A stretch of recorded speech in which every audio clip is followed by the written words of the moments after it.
สบายดีพี่น้องหมดสุขคนเด้อมาเห็ดของขายคือเก่าพี่น้องเลยเพื่อเก็บเข้ามาพี่2 ถุงกว่าพี่น้องเลยเก็บมันเครื่องขายเฮานะเข้ามา2 ถุงกว่าแล้วก็มาแล้วก็เครื่องที่เฮาสักนะกู้มาแล้วก็เมียนพี่น้องเมียนเครื่องเมียนของเมียนห่อลูกก็นอนมาแล้วเพื่อสิแล้วพี่น้องเลยมาเห็ดของขายอีกมันมื้ออื่นนี่คนอยากทูเฮือนพี่น้องมืออยากเมียนเฮือนมืออื่นมีสีเห็ดแจ้วตอนเช้าสีเห็ดแจ้วแล้วก็หัวใจทำมักไว้ทำมาจานแล้วเรียบร้อยแล้วก็อยากเมียนเฮือนเมียนซานเฮือนทูซานเป็นน้ำแม่ฝ้าเห็ดพี่น้องเลยยากเห็ดเราสั่นแรงบ่ได้สิ่งซึ่งเสร็จเมียนไปน้ำเสร็จไปน้ำนี่มันเห็ดอันนี้จะเอาแต่ความยากอันนั้นก็ยากอันนี้ก็ยากก็ได้เห็ดยังพี่น้องเลย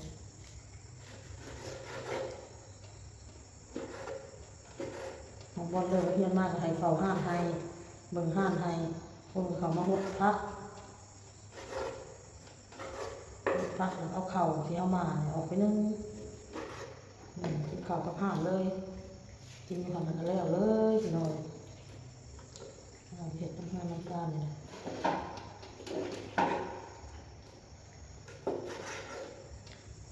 มาเป็นป้อนเข่าลูกแม่เลยพี่น้องหลังจากเขาวันไปส่งอาหารโรงเรียนเลยป้อนเข่าแม่ป้อนเข่าแล้วเราก็จะอาบน้ำในให้เอาโต๊ะนั้นเพราะว่าลูกน้องแม่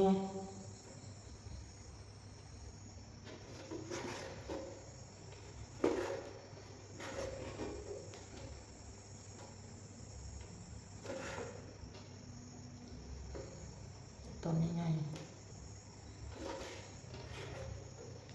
ตอนนอนแน่พี่น้องเสียบตรงกันตอนนอนตอนไหนเห็ดไปพี่น้องไปเรื่อยๆลูกค้ากำลังหูจักบางคนขี่ไกลแล้วโมกลับมาซื้อบางคน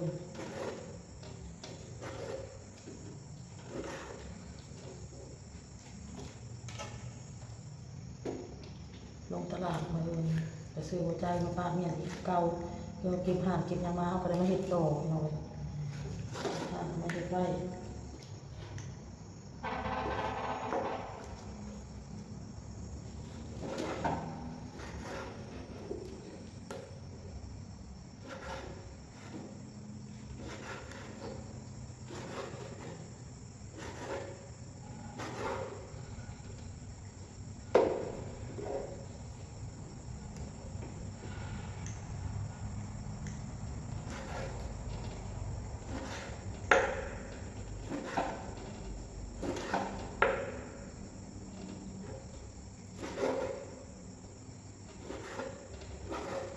โตกระลับน้องบอลกระลับมีใครอยู่เป็นหมู่พี่น้องเลยเลิกแล้วจะหาทุ่มเลยพี่น้องเลยเพื่อแล้วนั่งตัวนี้เพื่ออาบน้ำอาบในอีกคนกันเลย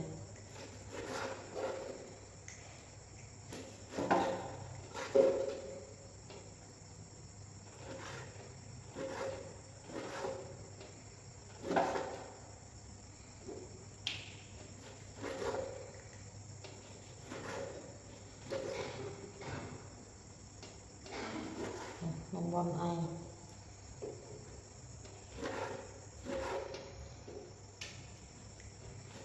ใส่ซองปิดแบบไม่หลุดเป็นน้ำแข็งพี่น้องเลยเผื่อมันละลาย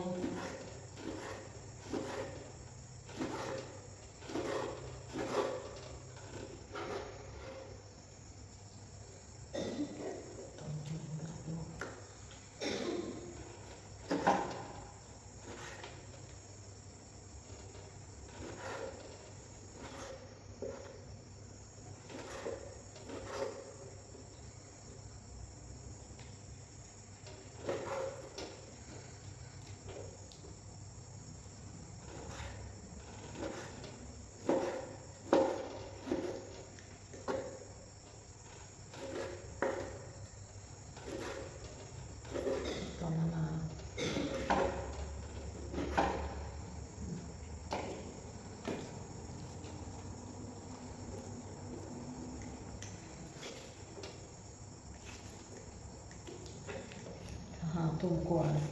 เห็ดมันแล้วซะยากเห็ดเมื่อยก็โอ๊ตพี่น้องเลยลูกชิ้นก็มืออื่นอยู่ที่จามเจลมืออื่นจะสิเห็ด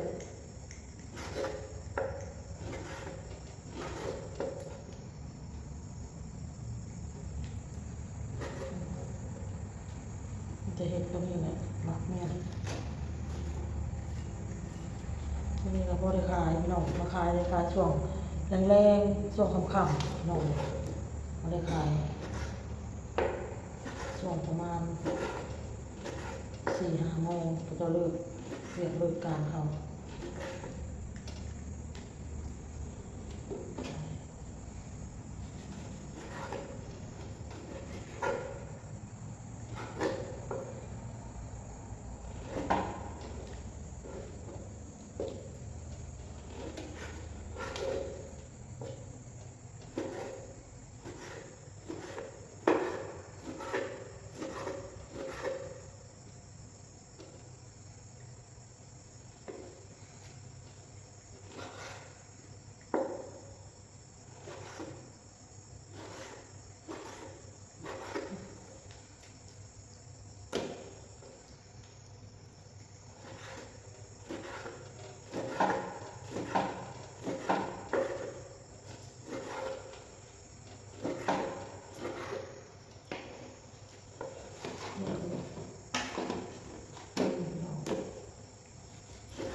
มักใส่ขิงเลยพี่น้องเลยมักใส่ขิงกระเทียมนะครับใส่กุ้งใส่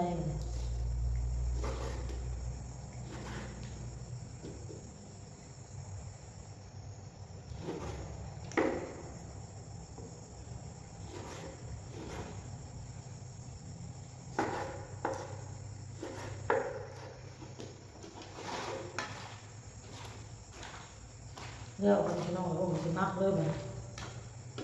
ให้หนูมัดแกะกระเทียมนี่นะเนี่ยพี่น้องเลยแกะกระเทียมแล้วเอากระเทียมกับอันขิงมาปั่นใครจะมีเครื่องปั่นพี่น้องเลยเครื่องปั่นผมซื้อว่าเมียนเราตำเอาแต่พอแห้งเดี๋ยวเสร็จแล้วจะมีเครื่องปั่น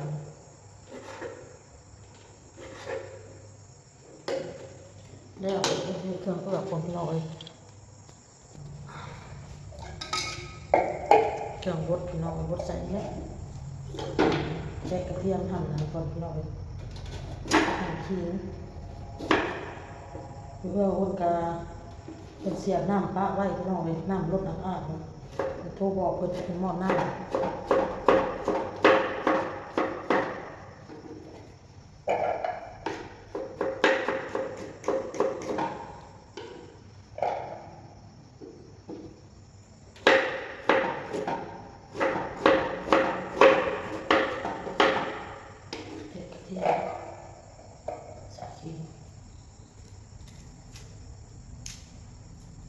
ต้องแกะมันเป็นอะไรนะ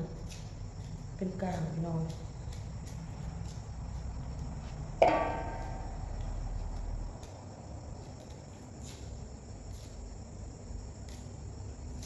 เห็ดเวียกโดดหน้าโดดหลังพี่น้องเอ้ยโง่พึ่งโง่พี่ลงไปม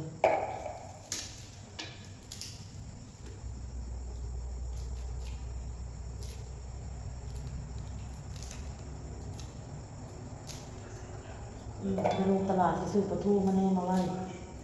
ปิ้งปลาทูลูกกินทำแน่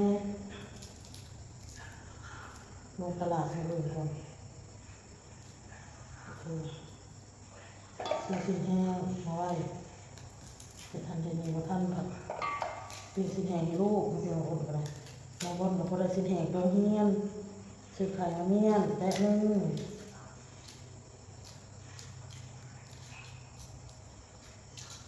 ซื้อไก่ซื้อปลาทู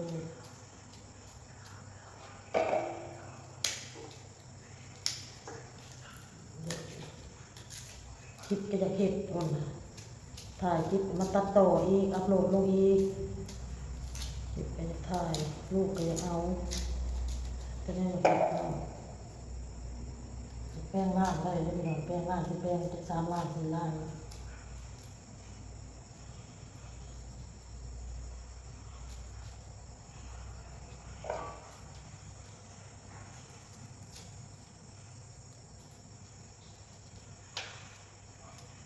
เราเพื่อนน้องเนี่ยก็ต้นนอนค้าขายค่ะมึงมีใครมาได้พี่น้องเลยตอนทำบริษัทนั้นมันคือวันน้อยอยู่คนในเรือนว่าเขาก็ไปหาเงินหาคำเขาพี่น้องเลยงานไปกับไปงานมากกับมาโอเคคนไปปั่นเครื่องเอือบอันนี้ก่อนพี่น้องเอือบหัวใจไว้ย่างขายมื้ออื่นมาพี่น้องมาต่อจานกินไปจังเลยกินที่แรกเมื่อยแห้งที่แรกว่าที่บอกนะมักอันนั้นแล้วเราสิอาบน้ำนอนพักผ่อนหน่อยเลยว่าเฮ้ยเนี่ยซ่านทุกผู้ซ่านเนี่ยนะเลยว่าอดเอาเนี่ย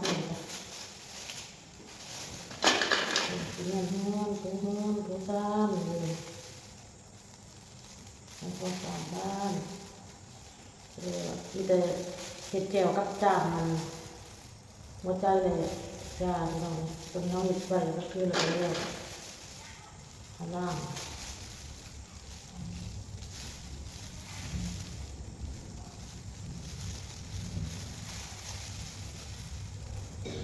เที่ยงคืนนะพี่น้องมันจะเที่ยงคืนแล้วเที่ยงคืนหนูก็จะตอนคนจำเข้าใจนะทำการสิอะไรพี่น้องเลย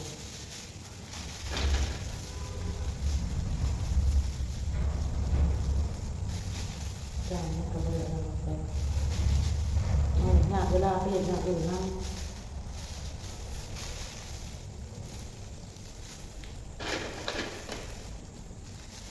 เดี๋ยวนี้จะว่านึ่งข้าวแล้วก็ว่าปุ๊เพี้ยเนาะใส่กระเทียม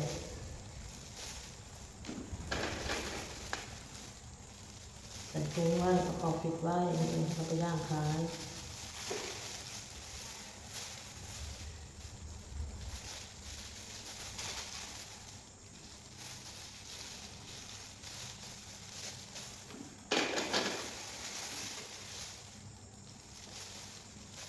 หักโหมตัวเองไว้กับบอดี้พี่น้อง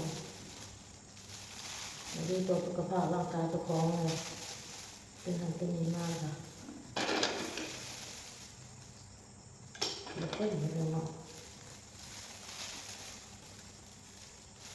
มันทอดกำลังจังหวะกันใหม่ตอนนี้ใส่อะไรไปสู่จนมาสู่ก็ได้ไปพี่น้อง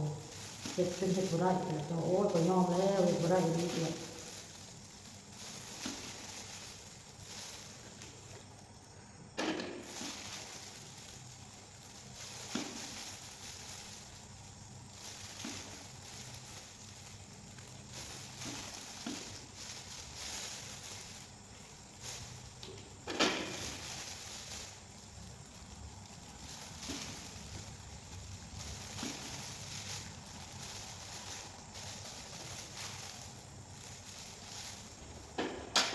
น้อยเราก็ดีนิดนึงพี่น้องเราดีตรงที่ว่า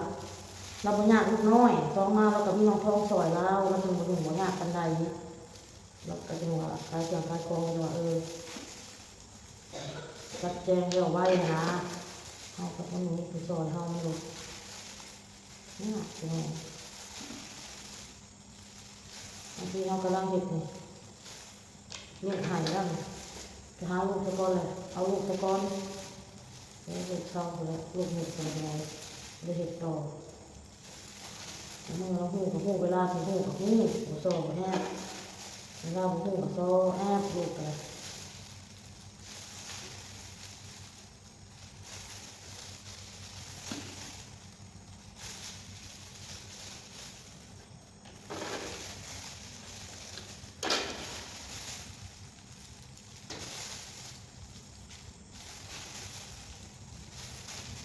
นอนเหยียดเพื่อสิแห้งนอนเวลาเราลงนอนลงก็สิแห้ง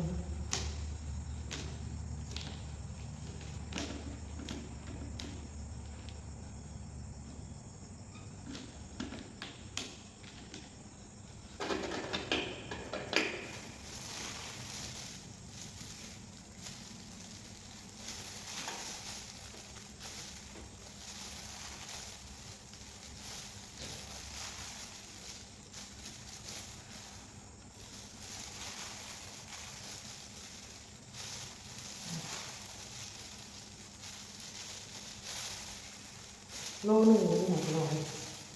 ลูกชิ้นโลนึงมันจางง่ายเสียบง่ายพี่น้องลูกชิ้นกระหอดอกจางง่ายคือหัวใจนะลูกชิ้นแต่ยากกับบ่ยากก็ได้บ่ทำเอ็นนี่ยากอะไรพี่น้องลูกชิ้นให้อ้นเห็ดเนี่ยก็ปิ้งย่างมาล่านะปิ้งโอ้ยพี่น้องเลยทำบ่ยากลูกยากเต้าอันนี้มันจะต้องอะไรอันนี้เขาก็ยังยากเห็ดแล้วนี่แม่หนูก็อยากเห็ดได้ที่FCแนะนำมาอยากเห็ดเริ่มแค่ปอกแค่ป้ายใส่ทุกท่านไม่ต้องมาทำในนั่นพี่น้องเลย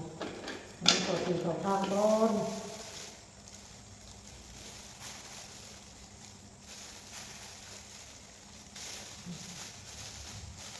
เดี๋ยวแล้ว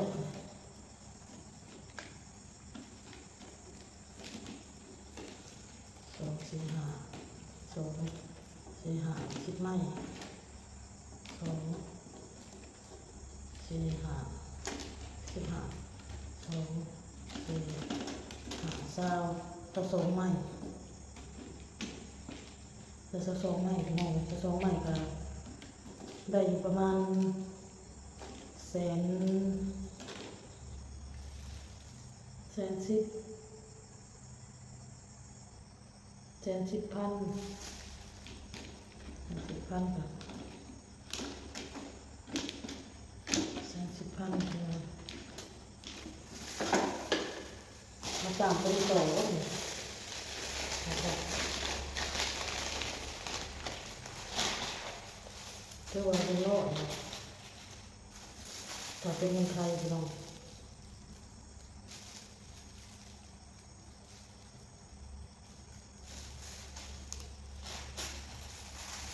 ไปแล้ว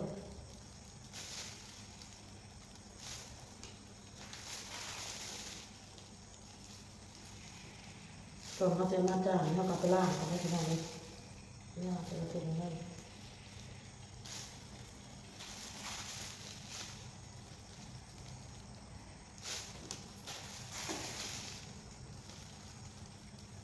เสร็จแล้ว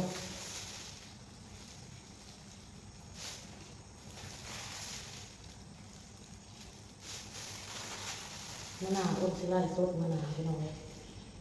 มีแค่แน่ให้อ้นไล่สดพี่น้องเวลาทำของขายไล่สดแต่เขาว่าอัดคลิปนะเขาสิไล่สดเลย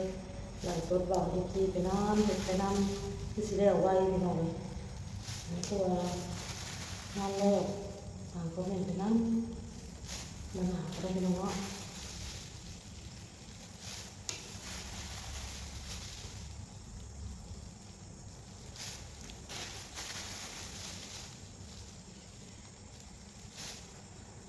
ไปเลยพี่น้องได้คลิปนี้ไปแล้วพี่น้องก็คลิปหน้าจ้า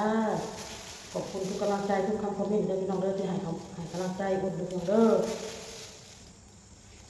ขอให้ทุกคนมีแต่ความสุขความเจริญพี่น้องสุขภาพร่างกายแข็งแรงมันจะปลูกทุกคนอากาศหนาวเลยอากาศเริ่มเย็นนะครับสุขภาพพี่น้องเด้อไปพี่น้องขอคลิปหน้าสบายดีพี่น้องบ๊ายบาย